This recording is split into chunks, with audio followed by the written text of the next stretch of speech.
Welcome sa Dries TV. Kung interesado ka sa ganitong news, huwag kalimutang isubscribe ang ating YouTube channel. Maraming salamat!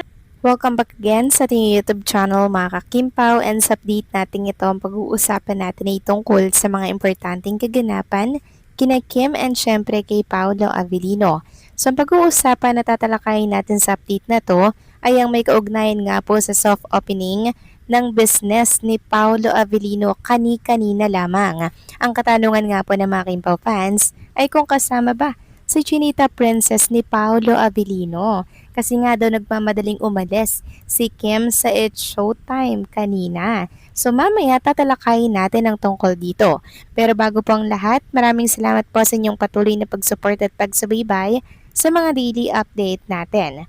Kaya naman bilang pasasalamat, narito po ang isang napili kong komento patungkol ito sa naging previous update. Mula ito kay Ginang Visitasyon de Guzman. Sabi niya masaya ang Kim Paulandia sa nilapag ni Pau recently lang at may post din si Kim Pinex si Pau na nasa gaming shop. Magkasama sila kasi dalawa yung kape sa mesa.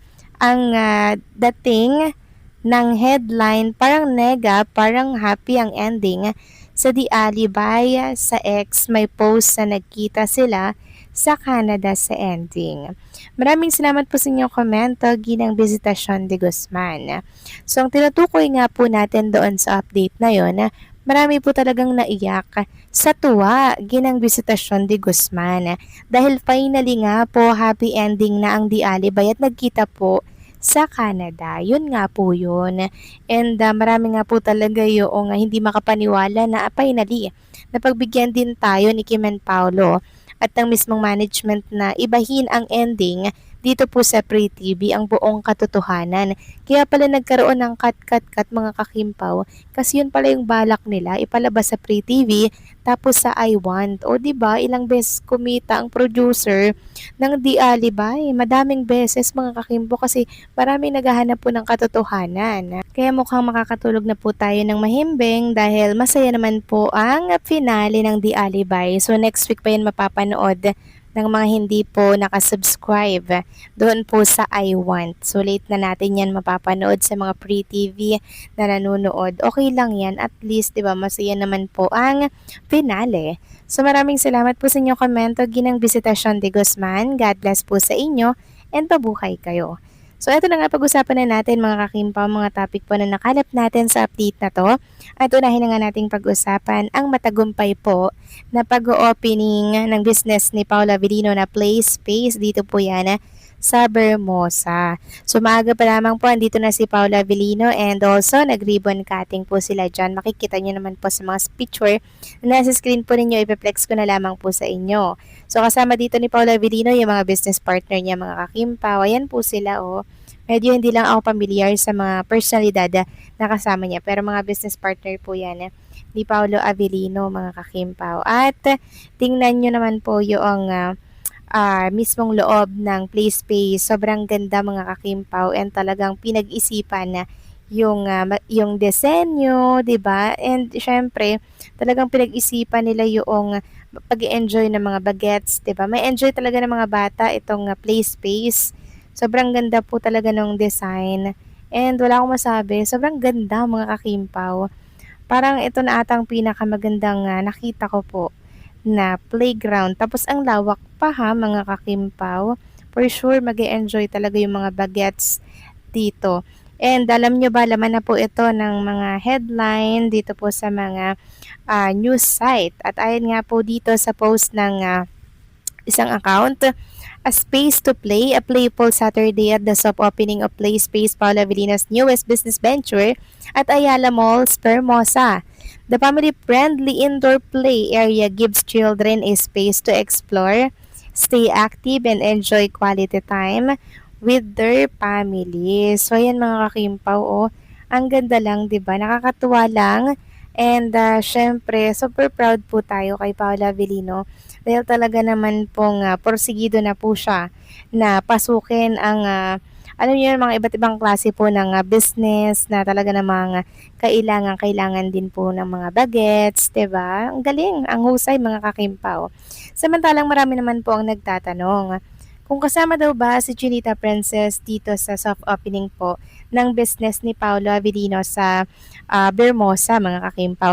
So, wala naman tayong nakitang mga picture ni Chinita Princess dito, mga kakimpaw. Pero syempre, sagot na po yan ni Carlos Miguel. Gumawa na po siya ng edited picture para nga naman po mas mapasaya tayo, 'di ba? Kahit na wala doon si Kim Chu or kahit di natin nakita si Kim doon. Ayun nga po kay Carlos Miguel, overflowing yung ayuda at cuteness ni Pao today sa opening ng play space niya sa Ayala. Pero dahil may naghahanap kay Kim, kaya ako na nag-adjust. This image is AI edited. Yes, do not remove my watermark. Do not steal my edit.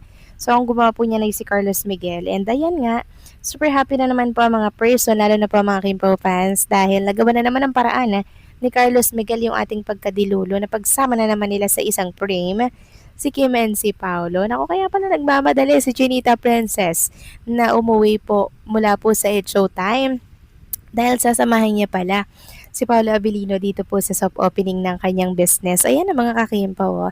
Pero, disclaimer lang ha. Edited po yan mga kakimpaw. At kahit hindi po nakita natin si Kim Chu na andyan, alam nating super supportive at supportado talaga ni Kim Chu itong si Paolo Avellino sa kanyang mga business, sa kanyang mga magiging decision pa sa buhay. Diba, knowing Kim Chu, very business-minded din po talaga yan.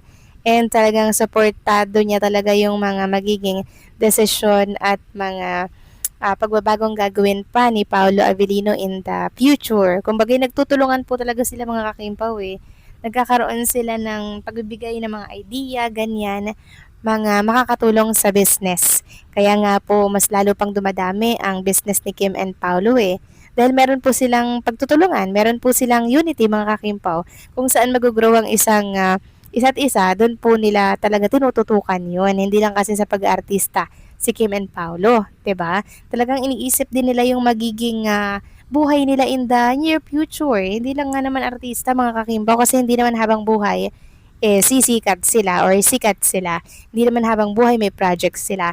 Kaya naman this time talagang sinisecure na po nila yung magiging future nila, 'di ba? Dahil alam niyo na mga kakimbaw, ilang taon na lang ba si Kim and Paolo Avellino. So, possible na lumagay na rin po yan sa tahimik, 'di ba? Ipag-aasawa na nga yung mga edad na yan Pero sila, hindi pa po nila naiisipan yan. Pero antay-antay lang tayo mga kakimpaw dahil darating din po tayo dyan. Kaya sa ngayon ay enjoy muna natin yung mga ginagawa ni Kim and Paolo Avellino sa bawat project nila, sa mga bawat business venture nila mga kakimpaw. Support lang natin ito. And also maraming salamat po pala sa mga Kimpaw fans na pumunta po sa soft opening ng Play Space ni Paolo Avellino dito po sa Bermosa mga kakimpaw. Super love na love din po taga kayo ni Paolo Avellino at tubos ang pasasalamat niya sa inyo, din sa inyo dahil talagang all out support po kayo sa mga individual ganap nila ni Chinita Princess. So paano mga kakimpaw, hanggang dito na lamang pong update natin at maraming salamat sa inyong patuloy po na pagsuporta.